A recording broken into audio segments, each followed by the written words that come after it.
우리 다시 한번 마음을 다짐하겠습니다. 주여 말씀하옵소서. 말씀대로 직행하는 우리 모두가 되기를 축복합니다. 오늘 설교 제목은 믿음을 생활 속에서 실천하라. 믿음을 생활 속에서 실천하라. 이 세상에 믿음이 없는 사람은 아무도 없습니다. 우리는 다 믿음을 가지고 살아갑니다. 세상에 대한 믿음을 가지고 살아갑니다. 자신에 대한 믿음을 가지고 살아갑니다.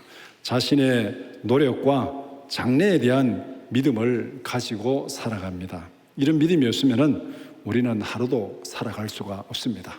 예를 들어서 여러분들이 저녁에 잠자리에 들면서 아침에 알람을 맞추고 몇 시에 일어나서 그 다음에 샤워를 하고 아침 먹고 그 다음에 내일 아침에 가서 어떤 일을 하고 오후에는 어떤 일을 하고 계획을 딱 세우고 저녁에 잠자리에 드는 것은 다음날 아침에 건강하게 일어난다는 믿음이 있습니까? 없습니까? 내가 다음날 아침에 건강하게 일어난다는 믿음이 있으니까 알람도 맞추고 일정도 점검하고 그렇게 자는 거예요. 그런데 그래 잠들었는데 저녁에 자다가 심장마비로 갔을 수도 있잖아요.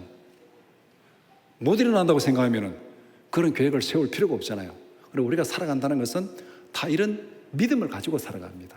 세상에 대해서, 자신에 대해서, 장래에 대해서 믿음을 가지고 살아갑니다. 우리 각자가 받은 약속이 삶의 방향을 결정합니다. 그런데 이런 믿음은 막연한 믿음인데 우리의 구체적인 믿음은 내가 받은 약속입니다. 어떤 약속을 받고 살아가는가? 내가 품은 비전이 삶의 질을 결정합니다. 우리의 꿈과 열정이 삶의 결과를 결정합니다. 요셉은 하나님께 받은 꿈을 가지고 살았습니다. 그 비전이 고난 가운데도 요셉을 지탱하고 견디게 했습니다. 요셉이 받은 꿈은 생활 속에서 그대로 실현되었습니다. 그러니까 요셉이 받은 그 꿈, 약속, 거기에 대한 믿음은 그냥 막연히 내일 아침에 일어나겠지 하는 그런 막연한 믿음이 아니라 구체적인 약속에 대한 믿음입니다. 하나님께서 우리에게 나에게 주신 꿈은 무엇입니까? 말씀을 읽는 중에, 기도 중에 그 꿈을 발견하시기 바랍니다. 하나님 앞에서 믿음으로 살아간다는 것, 그냥 막연한 세상에 대한 믿음, 막연한 자신에 대한 믿음이 아니라 하나님께서 나를 통해서 이루시고자 하는 그 계획, 그 비전, 그 꿈이 무엇인지 그것을 우리가 받고 살아갈 때 진짜 믿음으로 살아가는 것입니다. 우리가 말씀을 읽는 중에, 기도 중에 그 꿈을 발견하고 그 꿈을 믿고 그 꿈을 실현하는 우리 모두가 되기를 축복합니다. 히브리서 11장은 바로 이런 약속에 대한 믿음을 말씀하고 있습니다. 오늘 히브리서 11장 1절에서 6절을 읽었습니다. 이 말씀을 두 부분으로 나누어서 함께 살펴보고자 합니다. 첫 번째는 믿음의 본질입니다. 1절에서 3절. 두 번째는 믿음의 구체적인 실천입니다. 4절에서 6절입니다. 먼저 1절에서 3절은 믿음의 본질이 무엇인지를 말씀합니다. 첫 번째는 믿음의 정의를 말씀합니다. 1절에서 정의하는 믿음은 이것입니다. 첫 번째는 믿음은 바라는 것들의 실상이다. 바라는 것들의 실상. 믿음은 바라는 것들의 실상이라는 말은 객관적인 근거고 기초고 신뢰라고 말하고 있습니다. 주관적인 실체가 아니라 약속에 근거한 객관적인 실천입니다. 그래서 약속을 현실로 받아들이고 그렇게 살아가는 기초가 믿음이라는 거예요. 그러면 여기서 믿음은 바라는 것들, 이 바라는 것들이 뭐겠습니까? 여기에 바라는 것들 해야 돼 가로하고 이것을 하나님의 약속이라고 딱 대입하면 됩니다. 믿음은 약속에 하나님이 약속하신 것들을 실제로 받아들이는 것, 그게 믿음이에요. 그 다음 두 번째는 믿음은 보이지 않는 것들의 증거다. 여기서 보이지 않는 것이 뭐겠습니까? 이것도 하나님의 약속이에요. 왜냐하면 믿음으로 받아들인 사건은 미래적인 사건입니다. 우리가 약속을 받았다는 것은 지금 이루어진 게 아니잖아요. 약속을 받았다는 것은 장래에 이루어질 사건입니다. 그런데 아직 실현되지 않았기 때문에 우리의 눈에 보이지 않습니다. 그러나 그것을 현실의 사건처럼 받아들이고 확신하는 것, 이것이 믿음입니다. 그러니까 요 1절에 있는 믿음의 증거를, 믿음은 바라는 것들의 실상이요 보이지 않는 것들의 증거니, 이렇게 하면은 뭔가 알 듯 하면서도 뭔가 좀 잡히질 않는 거예요. 이게 요 증거에, 믿음의 정의에 약속을 대입하면 됩니다. 약속을 대입. 예를 들어서 내가 어떤 아이에게 약속을 했습니다. 일주일 뒤에 정말 너 먹고 싶은 거, 진짜 너 먹고 싶은 거 뭐든지 내가 저녁에 한 끼 대접해 주겠다. 그렇게 약속을 딱 했습니다. 그러면은 그 아이는 약속을 받았으니까 무엇을 바라겠습니까? 아, 내가 일주일 뒤에 뭐를 먹을까? 뭐를 먹고 싶다고 얘기할까? 그걸 기대하면서 막 이렇게 바라는 게 생기잖아요. 약속을 했으니까 이제 바라는 게 생기는 겁니다. 아, 내가 뭐를 먹을까? 내가 먹고 싶은 게 뭐지? 내가 이걸 먹어야지. 바라는 게 생기는 것이죠. 그리고 아직까지 그 먹는 그것이 눈에 보이지는 않습니다. 그러나 그것이 그대로 이루어질 걸, 약속을 믿는다면 그것이 이루어질 걸로 그렇게 확신을 하고 있는 것이죠. 아, 식당에 가지고 같이 이렇게 다 먹는 그 그림을 그리면서 지금은 눈에 보이지 않지만 그것이 그대로 이루어질 거라고 바라고 있는 것이죠. 그러니까 약속을 받는 순간에 바로 우리가 바라는 것들이 생깁니다.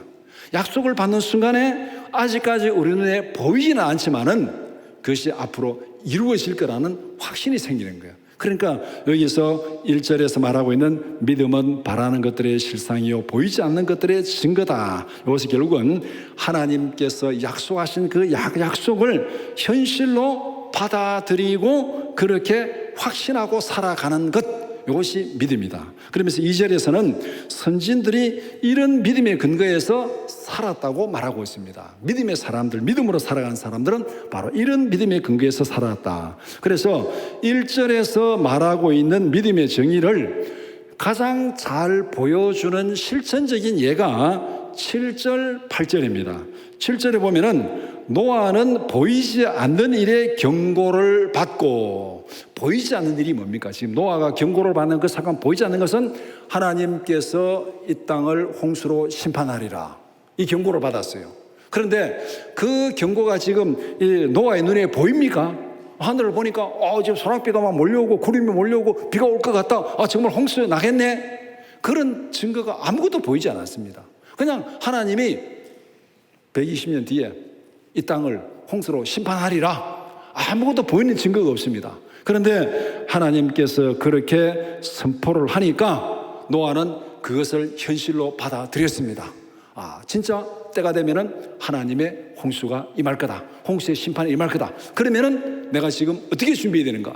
방주를 준비해야 되는, 하나님이 방주를 준비를 했으니까 지금 방주를 준비하는 것이죠. 그러니까 여러분들이 어릴 때부터 교회 다니는 분들은 그런 인연극 같은 거 많이 봤잖아요. 노아가 방주를 막 준비하니까 사람들이 다 조롱하면서 이 하늘에, 맑은 하늘에 무슨 비가 온다고 그런 거 아니야, 바보 같은 사람이 막 조롱하고 그렇게 하는 그런 어떤 동화, 그런 그림들을 많이 보셨잖아요. 노아 눈이 안 보여요. 세상 사람 눈이 안 보여요.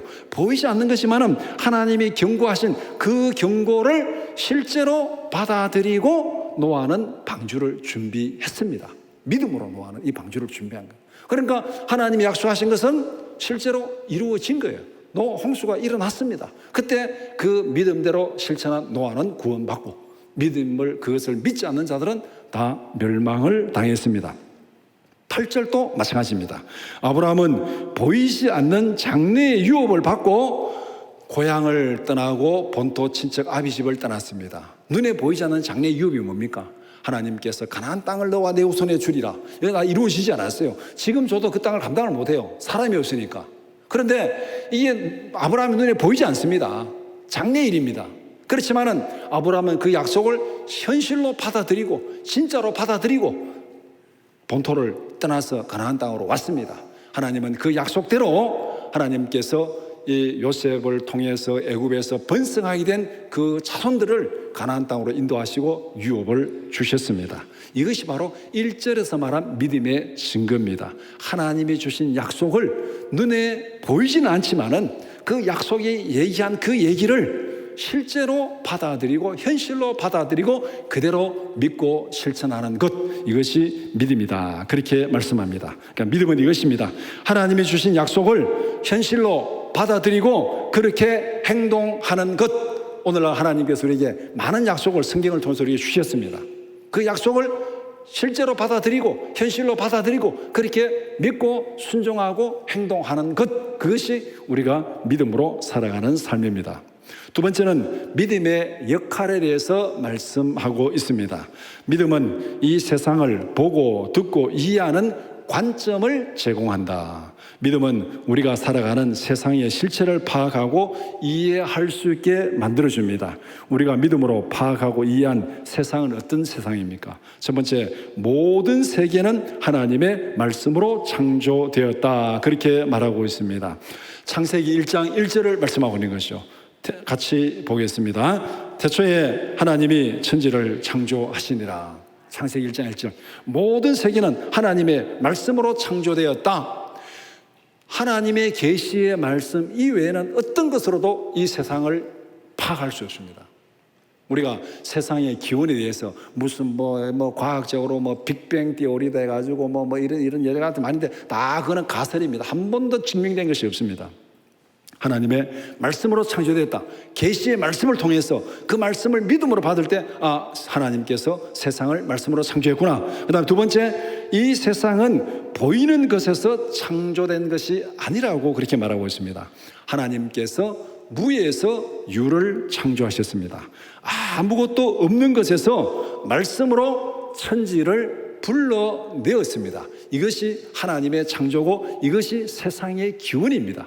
믿음 외에는, 하나님의 말씀을 믿는 믿음 외에는 이런 세상을 이해할 수 있는 방법은 아무도 없습니다.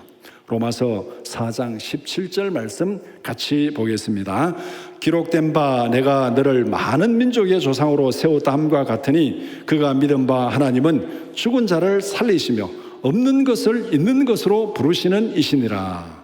없는 것을 있는 것으로 부르시는 이, 아무것도 없는데 빛이 있으라 하니까 빛이 생겼어요. 하나님이 말씀으로 부르신 거예요. 빛이 있으라 하니까 빛이 생긴 겁니다. 천지 만물을 말씀으로 불러낸 것, 그것이 바로 하나님의 창조고 그것이 무에서 유를 창조한 것이다. 이런 세상의 기원과 세상의 모든 구조는 믿음 위에는 다른 방법으로는 이해할 수 있는 방법이 없습니다. 믿음의 역할은 이것입니다. 계시의 말씀을 통해서 세상과 인생의 실체를 이해하고 파악하게 해줍니다. 어떻게 세상이 창조되었고 어떻게 세상이 진행되고 어떻게 세상의 마지막 종말이 오는지 성경은 우리에게 그것을 딱 보여주고 있습니다. 세상의 창조와 진행과 마지막 종말 최후 심판을 성경이 딱 보여주고 있어요. 성경 이외에는 어떤 것으로도 우리 세상이 어떻게 진행되는지 아무도 몰라요. 우리는 이 긴 역사 가운데 성경이 말한 대로 하루아침에 잠시 보이다가 사라지는 것이 우리의 인생입니다. 하루아침에 잠시 보이다가 안개와 같은 우리의 인생이 어떻게 세상의 시작을 알겠습니까? 어떻게 세상의 마지막을 알겠습니까? 알 수 있는 방법은 없어요. 하나님께서 계시의 말씀을 통해서 우리에게 말씀하셨고 그 말씀을 믿음으로 받아들일 때 세상의 창조와 진행과 마지막을 알 수 있습니다. 그리고 그 세상에서 살아가는 우리의 인생도 마찬가지입니다. 우리가 어떻게 태어났고 어떻게 창조되었고 어떻게 죄 가운데 살아가고 어떻게 구원받았고 어떻게 마지막에 영원한 천국에 도달하게 되는지 그 모든 과정도 성경이 우리에게 말씀하고 있습니다. 성경을 떠나서는 우리의 인생에 대해서 알 수 있는 것이 아무것도 없습니다. 여러분들 어떻게 우리의 인생을 알 수 있습니까? 내가 죽은 다음에 어떤 일이 벌어질지 어떻게 알 수 있습니까? 아무도 몰라요. 이거는 하나님께서 계시의 말씀으로 주신 그 말씀을 믿을 때만 우리가 죽음 이후에 어떤 일이 벌어지는지를 알 수 있습니다. 바로 3절에서 말하고 있는 믿음의 역할이 바로 이것입니다. 믿음은 세상의 실체와 인생의 실체가 무엇인지를 우리에게 깨닫게 해준다고 말씀하고 있습니다. 그 다음에 4절에서 6절은 믿음의 실천에 대해서 말씀하고 있습니다. 4절부터는 2절에 대한 구체적인 설명을 말씀합니다. 2절에 선진들이 이로써 살아갔다. 그러면 믿음으로 살아갔다는 거죠. 그 믿음을 어떻게 살아갔는지 4절 이하에는 쭉 그것을 설명하고 있습니다. 이렇게 살았다, 이렇게 살았다 설명합니다. 첫 번째는 아벨이 믿음을 실천한 모습을 말씀합니다. 아벨은 제사를 통해서 자신의 믿음을 실천했습니다. 오늘날 말하면 예배를 통해서 자신의 믿음을 실천했습니다. 제사에 대한 의무와 방식은 모든 사람들에게 다 계시되었을 것입니다. 가인은 모르고 아벨은 알고 그렇지 않을 겁니다. 가인도 알고 아벨도 알고 하나님 앞에 제사를 어떻게 드려야 되는 것이고 하나님의 제사를 드리라고 계시하신 말씀은 가인도 알고 아벨도 알고 모든 사람들에게 공통적으로 다 알려진 말씀입니다. 핵심은 제사를 드리는 사람의 마음과 태도의 문제입니다. 믿음으로 정성껏 감사함으로 제사를 드렸느냐, 아니면은 의무감 때문에 마지못해서 숙제하듯이 억지로 제사를 드렸느냐, 이 차이밖에 없습니다.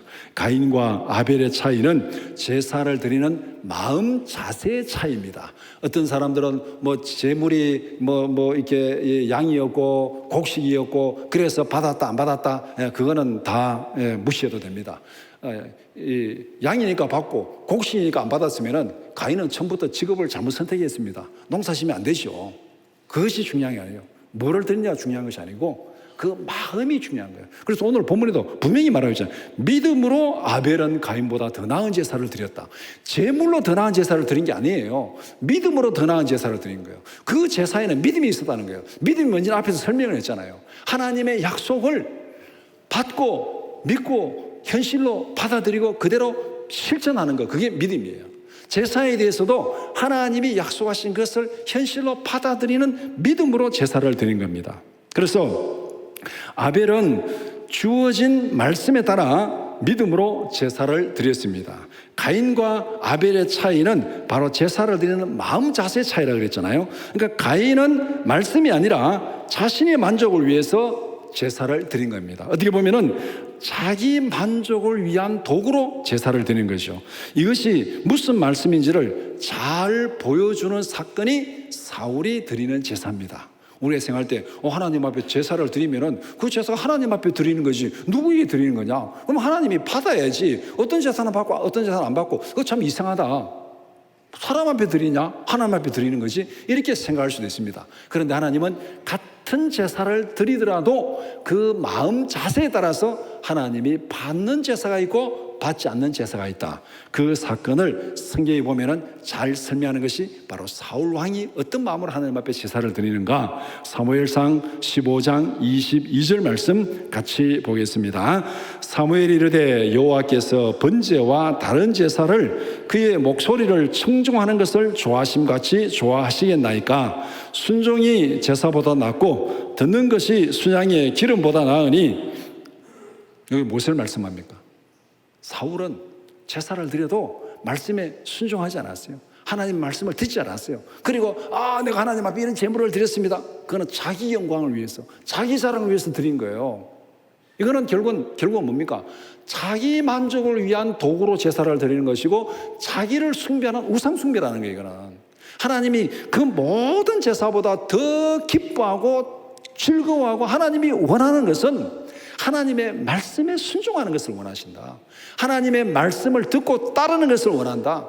그 순종하는 믿음으로, 그 말씀에 따르는 그 순종하는 믿음으로 제사를 드릴 때 하나님이 기뻐하는 것이지, 그 말씀을 듣지 않고 무시하고 거역하고 드리는 것, 그것은 하나님이 원하는 제사가 아니다. 그거는 너 자신을 섬기는 우상 숭배다. 그렇게 말씀하고 있습니다. 말씀에 순종하는 믿음이 없는 제사는 하나님이 받지 않습니다. 가인의 제사나 사울의 제사는 믿음이 없는 제사였습니다. 자기 만족을 위해서 드린 제사였습니다. 자기 만족을 위해서 드리는 예배는 자신을 섬기는 우상 숭배입니다. 하나님은 믿음으로 하는 행동을 기뻐하십니다. 이 시간 우리가 다 하나님 앞에 예배를 드리는데 우리의 예배가 하나님이 기쁘게 받으시는 예배가 되기를 축복합니다. 두 번째는 믿음을 실천한 에녹의 삶에 대해서 말씀합니다. 에녹의 삶을 이렇게 정의할 수 있습니다. 지극히 평범한 생활 속에서 말씀에 순종하며 하나님과 동행하였다. 성경에 보면은 에녹의 이력서를 간단하게 소개하는 부분이 있습니다. 창세기 5장 22절에서 24절까지 에녹의 이력서를 소개합니다. 그 위에는 에녹의 이력이 없어요. 거기에 나타난 이력서 세 가지입니다. 첫 번째, 농사를 지었다. 두 번째, 자식을 낳았다. 세 번째, 그러면서 하나님과 동행했다. 그 외에는 없어요. 이게 에녹의 이력서 전부입니다. 에녹의 삶은 오늘날 말하면 지극히 일상적이고 평범한 삶입니다. 농사를 짓고 자식을 낳았다. 여기에 뭐 특별한 게 뭐가 있습니까? 사람들 앞에 내세울 게 뭐가 있습니까? 자랑할 게 뭐가 있습니까? 아무것도 없어요. 농사 지으면서 자식 낳았다. 그러면서 하나님과 동행했다. 말하면 믿음으로 살았다. 요 얘기입니다. 에녹의 삶이 요셉이 실천한 임마누엘의 삶입니다. 임마누엘이 뭡니까? 하나님이 우리와 함께 계시다. 하나님이 우리와 함께 계시다. 하나님이 어디에 계신다는 겁니까? 농사 짓는 그 일에, 자식을 낳고 살아가는 그 가정 속에 하나님이 함께 하시는 그 삶을 살았다는 거예요. 임마누엘이 복이 어떤 건지 창세기 39장 2절 3절 같이 보겠습니다. 여호와께서 요셉과 함께 하심으로 그가 형통한 자가 되어 그의 주인 애굽 사람의 집에 있으니 그의 주인이 여호와께서 그와 함께 하심을 보며 또 여호와께서 그의 범사에 형통하게 하심을 보았더라. 하나님이 요셉과 함께 하셨어요. 하나님이 요셉을 형통하게 만들었어요. 요셉이 하는 모든 일이 복되게 하는 거 주인이 알았습니다. 그런데 지금 이 상황에 요셉은 어떤 신분입니까? 노예로 살아가고 있습니다. 보디발의 집에서 노예로 살아가고 있어요. 이 노예로 살아가는 삶, 사람들 앞에 내세울 만합니까? 자랑할 만합니까? 뭔가 업적이 있습니까? 아무것도 없어요. 노예로 살아가는 거 부끄러운 삶이에요. 이런 감추고 싶은 삶이에요. 아무것도 얘기하고 싶지 않은 삶이에요. 그런데 노예로 살아가는 그 삶이었지만 거기에 누가 함께 있습니까? 하나님이 함께 하셨어요. 임마누엘. 우리가 살아가는 삶은 적어도 창세기 39장에 있는 요셉의 삶보다는 더 떳떳하고 당당한 삶을 살아가고 있습니다. 우리는 지금 여기 노예로 살아가는 사람 아무도 없잖아요. 자유인으로 살아가요. 중요한 것은 에녹처럼 농사를 짓는 지극히 일상적인 삶을 살든지 아니면은 요셉처럼 보디발의 집에 노예로 살아가는 비참한 삶을 살든지 그것이 중요한 것이 아니고 거기에 누가 함께 하느냐 그것이 중요한 거예요. 하나님이 함께 하심으로 형통한 자가 되고 하나님이 함께 하심으로 축복의 통로가 된 줄 믿습니다. 이것이 믿음으로 살아가는 삶이에요. 가인의 제사와 아벨의 제사가 결정적으로 다른 것은 거기에 믿음이 있었냐 없었냐처럼 에녹의 삶이 보디발의 집에 노예로 살아가는 요셉의 삶이 거기에 위대한 삶이 되는 것은 하나님이 함께 하시는 믿음의 삶이었다는 거예요. 지극히 평범한 생활 속에서 하나님과 동행하는 우리 모두가 되기를 축복합니다. 하나님의 말씀을 믿고 그 말씀에 순종하는 삶을 삽시다. 이것이 임마누엘의 복을 누리는 삶입니다. 그 삶이 다른 사람들이 볼 때, 세상 사람들이 볼 때 뭐 위대한 것이 없고 내세울 만한 것이 없어도 관계없습니다. 에녹처럼 농사를 짓는 지극히 일상적이고 평범한 삶이라도 관계없습니다. 요셉처럼 애굽의 노예로 살아가는 그 비참한 삶이라도 관계없습니다. 문제는 하나님이 함께 하시면 된다는 거예요. 하나님이 함께 하시면은 그것이 하나님의 기쁨이 되고 그것이 사람들에게 영광이 되는 열매로 나타날 줄 믿습니다. 우리 모두가 하나님께 순종하는 임마누엘의 삶을 통해서 에녹이 받았던 은혜를 받아 누리시기를 축복합니다. 요셉처럼 형통한 자의 복, 축복의 통로로 살아가는 우리 모두가 되기를 축복합니다. 세 번째는 하나님을 기쁘시게 하는 삶에 대해서 말씀하고 있습니다. 하나님께 나가는 사람에게 가장 중요한 것은 믿음이라 그렇게 말씀합니다. 6절에 아벨은 믿음으로 제사를 드렸습니다. 가인은 믿음이 없이 제사를 드렸습니다. 그래서 아벨의 제사는 받으시고 가인의 제사는 받지 않았습니다. 그러면 제사에서 가장 중요한 게 뭐겠습니까? 제물입니까? 아니면 형식입니까? 시간입니까? 뭐가 가장 중요합니까? 믿음이에요. 믿음으로 제사를 드려야 하나님이 받습니다. 믿음이 없이는 결코 하나님을 기쁘시게 할 수 없다. 믿음이 없이는 결코 하나님을 기쁘시게 할 수 없다. 그러니까 앞에서 그것이 가인이든 그것이 사울이든 관계없이 그들은 거창한 사울은 왕으로서 정말 제사를 드리니까 막 굉장히 막 거창하게 막 엄청나게 화려하게 제사를 드릴 수 있잖아요. 그러나 하나님은 그거 받지 않았어요. 요셉은 노예로 살아갔습니다. 그러나 하나님이 함께 하시니까 그 삶이 하나님의 영광으로 드러났잖아요. 하나님께 나가는 자에게 가장 중요한 것은 세상 사람들 앞에 내보일 수 있는 그것은 무슨 자랑이나 어떤 업적이나 위대한 그게 중요한 게 아니에요. 정말 내 삶 속에 믿음이 있는가? 하나님이 보시기에 기뻐하는 믿음이 내 마음에 있느냐? 그것이 중요한 거예요. 그 믿음만 있다면 우리는 농사를 지어도 관계없고 우리는 노예로 살아가도 관계없습니다. 하나님이 기뻐하는 믿음이 있다면 나머지는 아무것도 문제가 될 것이 없습니다. 믿음이 없이는 결코 하나님을 기쁘시게 할 수 없다. 로마서 14장 23절 말씀 같이 보겠습니다. 의심하고 먹는 자는 정죄되었나니 이는 믿음을 따라 하지 아니하였기 때문이라. 믿음을 따라 하지 아니하는 것은 다 뭐라고요? 죄니라. 확실한 결론을 딱 내립니다. 흔히 말하는 대못을 탁 박아버립니다. 믿음으로 하지 아니한 모든 것은 다 죄니라. 끝났죠. 이 세상에 무슨 권력자로서 막 위대한 역사를 이루면서 세상을 지배하면서 살아가도 하나님을 믿는 믿음이 없으면은 그의 삶은 뭐라고요? 다 하나님 앞에 죄니라. 마지막에 다 쭉정이에요. 불에 태워질 쭉정입니다. 불에 태울 쭉정이에요. 에녹처럼 농사를 짓고 자식을 낳으며 살아갔다 하더라도 그 안에 믿음이 있으면은 그것이 생명의 씨앗이에요. 영생의 씨앗입니다. 믿음이 있으면은 그 믿음이 영생의 씨앗이에요. 아무리 화려한 일을 하고 아무리 권력 있는 일을 하고 아무리 업적을 내세워도 그 안에 믿음이 없으면 영생의 씨앗이 없어요. 그거는 다 불에 던져서 태워버리는 쭉정입니다. 믿음으로 하지 않는 모든 것은 다 죄니라. 믿음이 없는 모든 행동은 하나님을 거역하는 죄입니다. 그러니까 우리가 예수는 안 믿었지만은 세상에 위대한 위인들 구원 받아야 됩니까? 못 받아야 됩니까? 그런 질문, 쓸데없는 질문 하지 말라고요. 이 성경 모르니까 그런 쓸데없는 질문 하잖아요. 세상에 무슨 위대한 일을 한 사람, 세상에 무슨 막 선한 일을 한 사람, 뭐가 선한데요? 믿음으로 하지 않는 모든 것은 다 죄예요. 이 세상을 창조하시고 우리를 창조하시고 우리를 구원하신 이 창조의 주인, 인생의 주인, 그 인생의 주인 하나님을 거역하는 위대한 일이, 선한 일이 어디에 있겠습니까? 창조의 주인은, 세상의 주인인 하나님을 거역하는 그 선한 일이 없어요. 그거는 그 거역하는 그 자체가 다 죄예요. 하나님을 거역하고 창조자를 거역하고 구원자를 거역하고 무슨 선한 일을 하겠어요? 옛날에 왕정시대에 왕에게 반역하면서 내가 선한 일을 한다. 왕에게 반역하는 신하에게 선한 일이 있을 수 있습니까? 없어요. 하나님이 창조의 주인이고 하나님이 구원의 주인이고 하나님이 생명의 주인입니다. 그 생명의 주인에게 거역하고 선한 일은 있을 수가 없습니다. 우리는 두 가지를 확실히 믿어야 됩니다.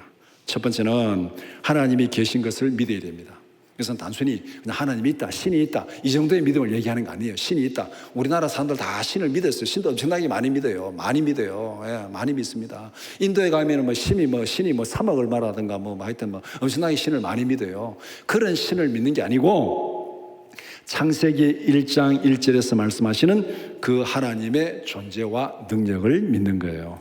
하나님은 말씀으로 약속하시고 그 약속을 실제 생활로 행동으로 실천하시는 하나님을 믿는 믿음.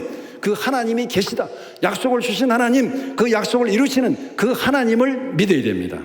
두 번째는 하나님의 공의로운 평가를 믿어야 됩니다. 히브리서 9장 27절 말씀 같이 보겠습니다. 한 번 죽는 것은 사람에게 정해진 것이요 그 후에는 심판이 있으리니 우리는 하나님의 평가 아래서 살아가는 수험생입니다. 우리는 다 마지막 심판을 앞두고 있어요. 그 심판대 앞에서 다 하나님이 채점하시는 거예요. 우리의 인생 어떻게 살아왔는지 우리의 인생 전체를 놓고 하나님이 채점하십니다. 그 하나님의 평가를 받게 돼 있어요. 하나님의 평가를 기대하면서 주어진 역할과 사명에 충성하시기를 축복합니다. 우리가 하루하루 살아가는 삶은 삶으로 답안지를 작성하는 삶입니다. 그런 수험생이요. 우리가 하루 살아가는 이 삶이 하나님 앞에 믿음으로 답안지를 작성하는 거예요. 답안지로. 오늘은 이렇게 행동하면서 답안지를 작성했고, 내일은 저렇게 행동하면서 답안지를 작성했고, 그 답안지를 삶으로 작성한, 말로가 아니고 글로 아니고 나의 삶으로 행동으로 작성한 답안지를 가지고 하나님 앞에 마지막 평가를 받습니다. 하나님께서 공정하게 평가하실 줄 믿습니다. 하나님의 공의로운 평가를 믿으라. 이것이 6절 말씀이에요. 하나님께 나가는 자 반드시 그가 계신 것과 그 자기를 찾는 자들에게 상 주시는 이심을 믿어야 할지니라. 평가를 바라는 것. 믿음을 생활 속에서 실천하기를 축복합니다. 무엇을 믿고 무엇을 실천해야 되겠습니까? 지금까지 제가 말씀드린 거 다 잊어버리고 딱 세 가지만 기억합니다. 세 가지만. 첫 번째, 창세기 1장 1절을 믿고 순종하기를 축복합니다. 1장 1절 같이 보겠습니다. 시작. 태초에 하나님이 천지를 창조하시니라. 하나님은 말씀대로, 또 하나님께서 말씀하신 대로 그대로 이루시는 전지전능하신 하나님입니다. 전능하신 하나님을 믿고 그 말씀에 온전히 순종하는 우리 모두가 되기를 축복합니다. 첫 번째. 두 번째, 히브리서 9장 27절을 믿고 순종하기를 축복합니다. 9장 27절 같이 보겠습니다. 한 번 죽는 것은 사람에게 정해진 것이요 그 후에는 심판이 있으리니 어느 누구도 죽음을 피할 수는 없습니다. 그 죽음 후에는 하나님의 평가가 따릅니다. 지금 이 순간도 하나님의 평가를 준비하는 수험생으로 살아가기를 축복합니다. 내 생각 하나, 행동 하나하나가 하나님 앞에 답안지를 작성하는 과정입니다. 이 모든 것들은 하나님 앞에 평가받을 줄 믿습니다. 세 번째, 마태복음 25장 21절을 바라고 기대하며 살아가기를 축복합니다. 같이 보겠습니다. 그 주인이 이르되 잘하였도다 착하고 충성된 종아, 내가 적은 일에 충성하였으며 내가 많은 것을 내게 맡기리니 내 주인의 즐거움에 참여할지어다. 우리의 마지막 소망은 이것입니다. 내 주인의 즐거움에 참여할지어다. 우리 인생의 마지막 목적지고 우리 인생의 마지막 완성입니다. 우리가 무엇을 기대하며 살아가야 되겠습니까? 무엇을 소망하며 살아갈 것입니까? 하나님의 즐거움에 참여하는 그 영광을 바라보면서 지금 이 순간 믿음으로 살아가는 것, 하나님의 약속을 믿고 하나님과 동행하며 하나님의 기쁨이 되는 삶을 살아가는 우리 모두가 되기를 주님의 이름으로 축원합니다.